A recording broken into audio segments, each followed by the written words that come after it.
What's going on, guys? I've been running into a lot of issues with my GoPro here. For some reason, I'll be recording something and all of a sudden I'll get an SD card error and I'll lose everything that I recorded.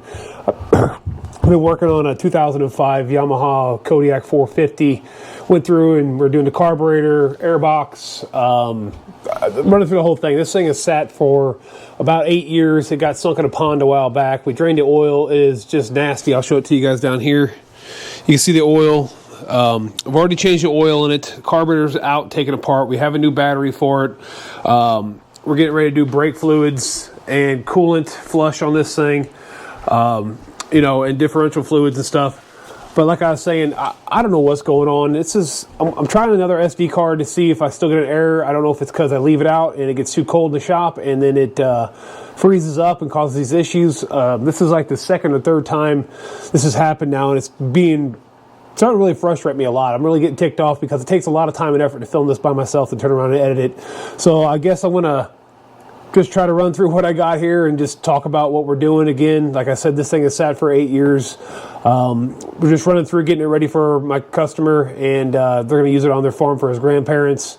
I know the motor turns over. The oil was nasty, so we're going to probably flush that 2 or 3 times. I got a couple oil filters, got a new spark plug in it, a brand new battery, and now I'm going to change the diff fluid front and rear, and we're going to change the coolant, which is pretty simple. So bear with me in this difficult time of crappy SD cards, even though they are expensive and they're compatible with this GoPro. So again, guys, I'm sorry. I know I lost some footage on one of my other ones I did with a CBR 600. I was doing a complete service on that front suspension, and I lost most of that stuff too.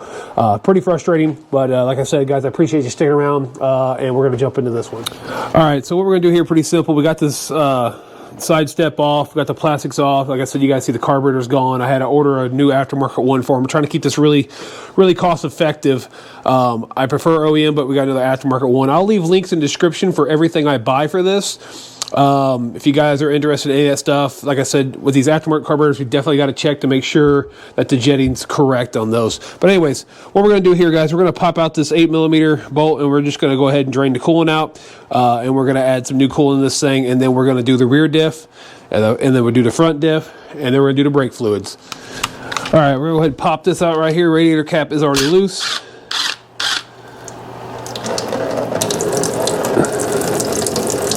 Actually, coolant doesn't look too bad, but hey, we're changing it anyways. He wanted all the fluids changed, so that's what we're going to take care of. Get this out of the way. So we're going to drain this out until it stops draining. Then we'll put the bolt back in.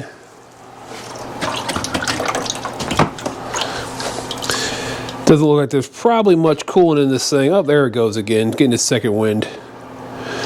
Yeah, the coolant actually doesn't look too bad in this. I'm kind of impressed for it setting as long as it has. Like I said before, guys, they want you to change this stuff about every 2 to 4 years or so many hours of on the unit's motor. All right, guys, so we got the coolant all filled back up. We got the side panels back on, the foot plates back on. I like this little guy right here. I can fill that up with coolant. Make it nice and tight with the O-ring, fill it up. I got this in there right now because it's dripping out the side a little bit on this one down here. The O-ring I have started to crack, so it dripped a little bit, so I plugged it off. But I'll run it with that, and it'll let all the air bubble out and fill itself back up once it cools back down. It's great to have that. So what I'm going to do now, I'm going to run back here to the back, and we're going to change the rear diff fluid. All right, guys, so what we're going to do, we'll go ahead and change the rear diff fluid here. I had to move the skid plate out of the way. We'll pull this bolt out, and then we'll remove this little guy right here. I believe it's a 5mm, and let it drain out completely, and then we'll fill it back up to where it starts to come out of these threads on this one. All right, guys, so it's a 6mm underneath here, not a 5. Pop that loose.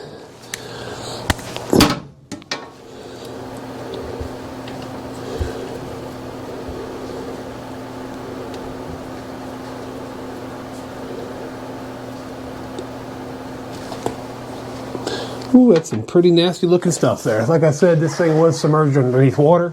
Now I think we'll grab a 21mm for the top bolt.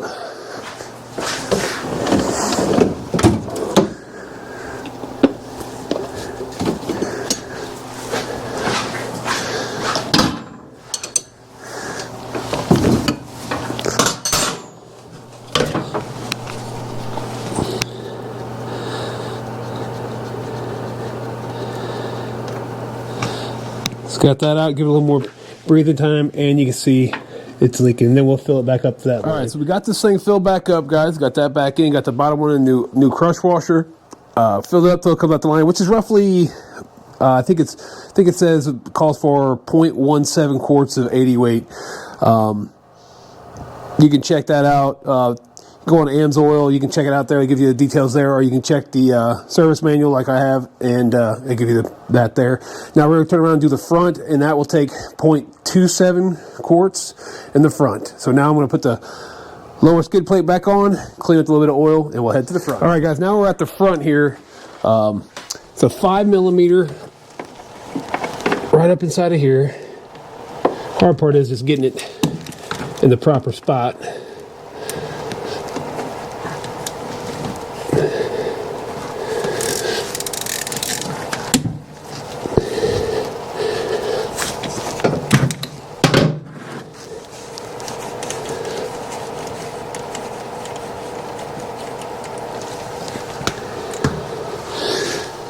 See that running out?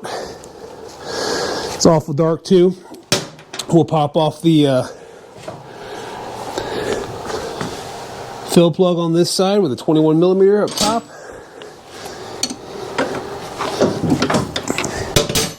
And we'll let that drain out.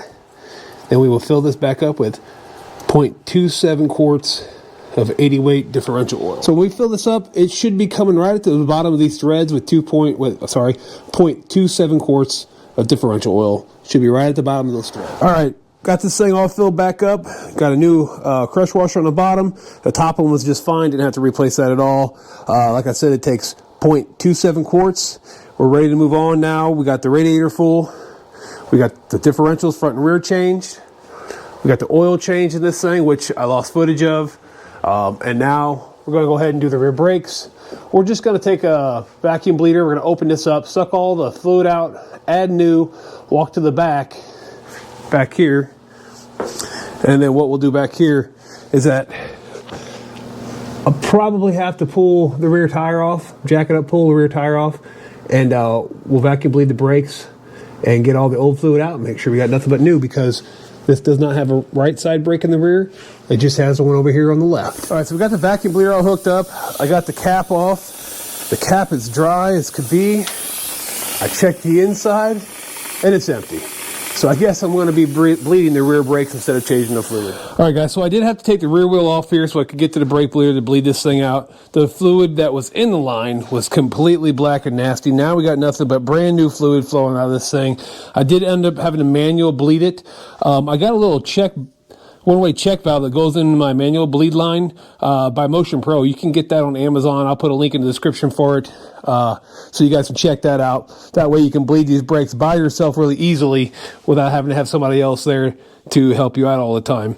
So now we're going to move up here to the front. We're going to lower the lift down, and then we're going to go ahead and pull the fluid out of here, out of the front reservoir, and then we're going to start off by bleeding, which will be your front left tire as you're sitting on the four-wheeler, and then we'll do the front right, and we're going to air bleed both of those, and then I'll go through and manually bleed both of those also. I'm going to go up with the lift.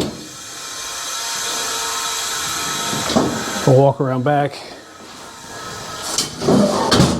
Block it out. I'm not going to come all the way down.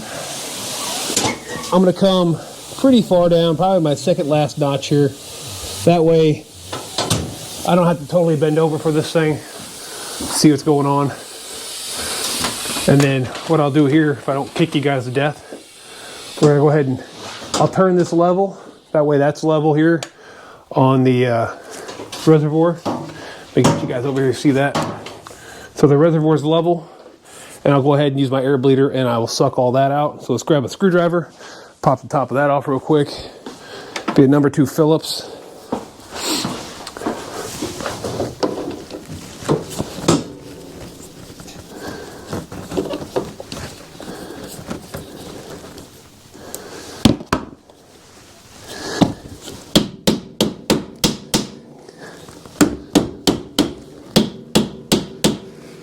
She does not want to come off.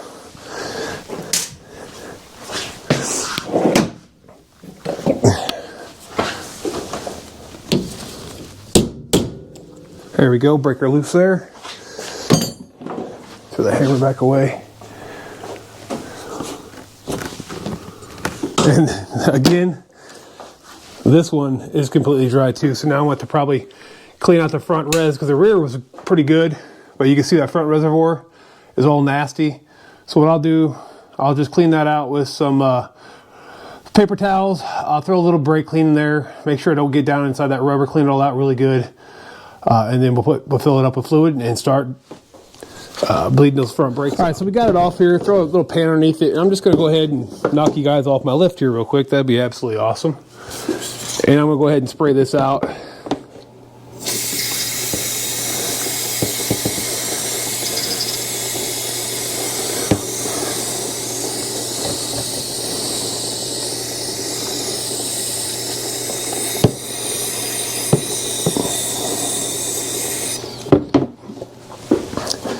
Grab a little pick, knock some of that bigger stuff off.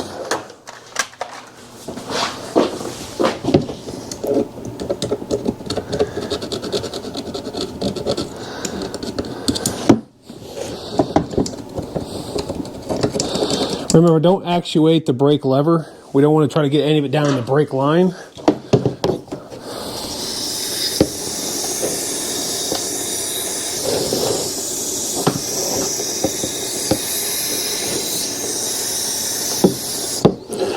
Grab ourselves a paper towel.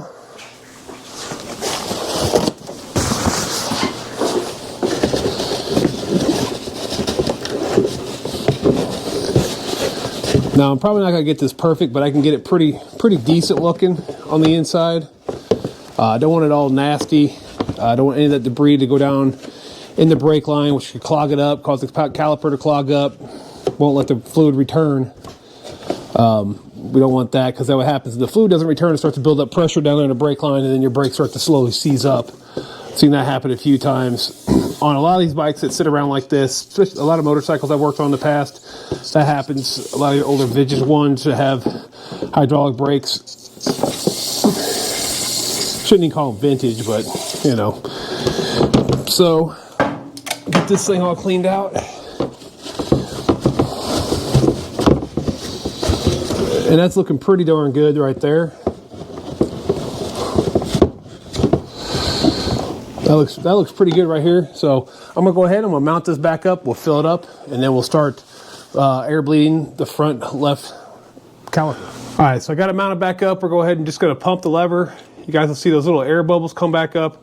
So I'll pump this till it pretty much stops there, and then I'll start sucking the fluid down through the front left rotor and then the front right. I want to make sure I get most of these air bubbles out of the top of the line, so I don't have to pull them all the way through the line. All right, guys, we're going to go ahead and hook up our line here. And we're going to break this loose.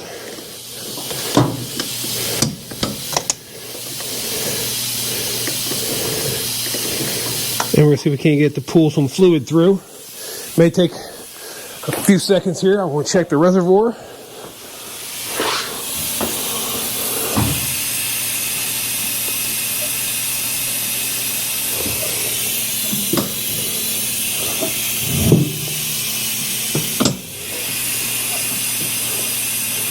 Still not pulling any fluid through. Could have a clog in the line from being completely dry. That'd be a pain, because then I have to pull all the lines off, blast through air through them, and make sure there's no blockage. Pull the calipers off, pull those apart, and make sure they're okay too. So from the looks of it, that's what we have to do. We'll probably have to pull the calipers apart, pull the lines off, blow some compressed air through the lines once everything's disconnected to make sure there is no blockage in the lines, and then reassemble it all.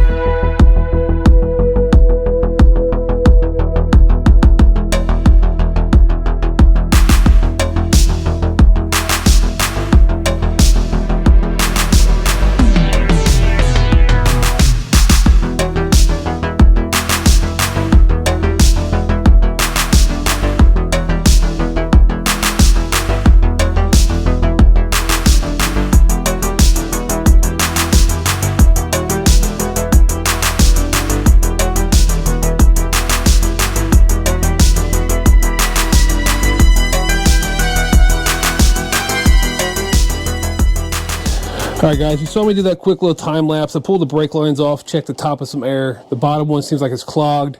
You guys can see there are no brake pads left to the front brake calipers at all. So I'm going to take that. I'm going to throw these in my parts washer. I'm going to clean these all up, pop them apart, check the seals on them and everything, make sure that's good. And then if you look right here, this banjo bolt out of the front left, it's completely clogged. So we know we got a bunch of bad fluid in there, so I'm going to run some stuff through the lines. Maybe I might have to pressurize it with air. If I can't, I might have to put a little brake clean in there, pressurize it again, try to get all that debris out. Brake clean's not good on rubber, but there will be oil running back through it not long after. It should keep it nice and soft.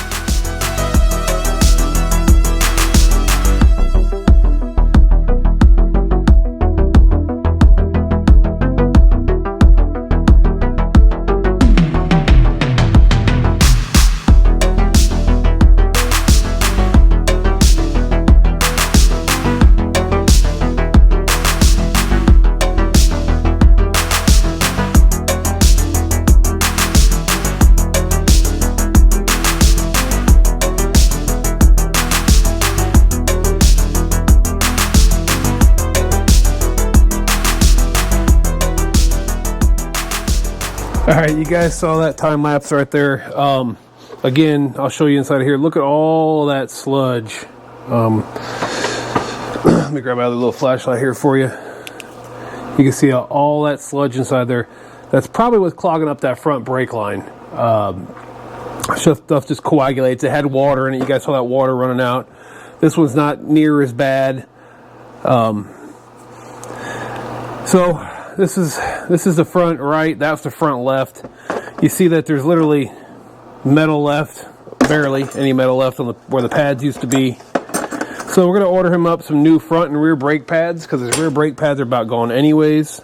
We're going to order those up for him, and I'm going to just get a caliper rebuild kit, put new O-rings in here, clean up the pistons really good to put some new O-rings in there, and get him sent down the road. Next thing I'm going to do, I'm going to try to pressurize the front brake line after I get these all cleaned out and make sure that front brake line is clear. Good. All right, guys, so we got the carburetor on here. We got the new fuel petcock. We got the new air filter in there. Everything is back and secure. Batteries in it. We know we got oil in it. The coolant. Let's turn this key on here. Make sure we got that on. It's going to be the first time this thing is fired off. I think he said in like 8 years. So let me walk around to the other side. We don't have front wheels on it, so we can't ride it or anything like that, but we know we're going to have to change the oil because it was completely white when it came out. So we'll run this oil for a little bit, change the oil filter, change the oil in it, and then go from there. So let's go ahead and throw this thing on choke and see what happens. That thing fired right off.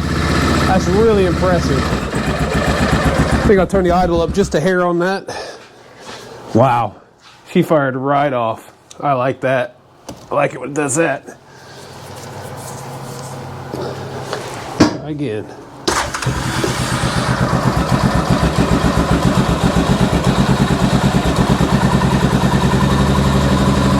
There we go. Nice and quiet too, not even smoking. Very nice. Very, very nice. Guess I could put the gas cap back on. So what I'm going to do, I'm going to let this thing run. We'll keep an eye on the coolant over here. As that goes, as the heat fan kicks on, it circulates everything through. Should bubble up, all the coolant should drop down. So our next step, guys, is when I get the stuff in for the front brakes. To rebuild the front brake calipers. We'll rebuild those, get those back on, bleed the system out, and get the new front brake line on there. Dripping a little bit of coolant there. I am missing the O-ring on this guy, so next step, front brake line, rotors, our calipers, and put this thing back together, take it for a ride. All right, guys, so we got the front brake line in. We got new brake pads on these guys, but I noticed as I was putting everything in that the front right outboard boot, CV boot, is tore. I do have one to stick on there. I'm going to go ahead and just show you guys how to pull this apart in a time lapse and slap a new one on there. That way we get through it pretty quickly.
All right, guys, so what we ended up doing here, we ended up actually just changing the axle. After I got it all apart and everything, it ended up being the CV joint. After it was cleaned, it was sticking really bad and stuck. So we ended up just changing the axle. So now this bad boy is all finished. I do a front end alignment on it real quick, but it is all finished up for my customer. He'll be happy to get it. All the fluids have been changed. Everything's been ran through. Brakes have been changed. Oil's been changed a couple times. So he should be pretty pumped to get this back out on the farm for his grandparents to use and stuff. And anybody interested in a 2000 350 Warrior, let me know. Again, if you guys have any questions about ATVs, UTVs, motorcycles, give me a holler. Thanks for tuning in, guys. And again, I am Kyle with Limitless Power Sports Service Repair, and I'll catch you on the next one.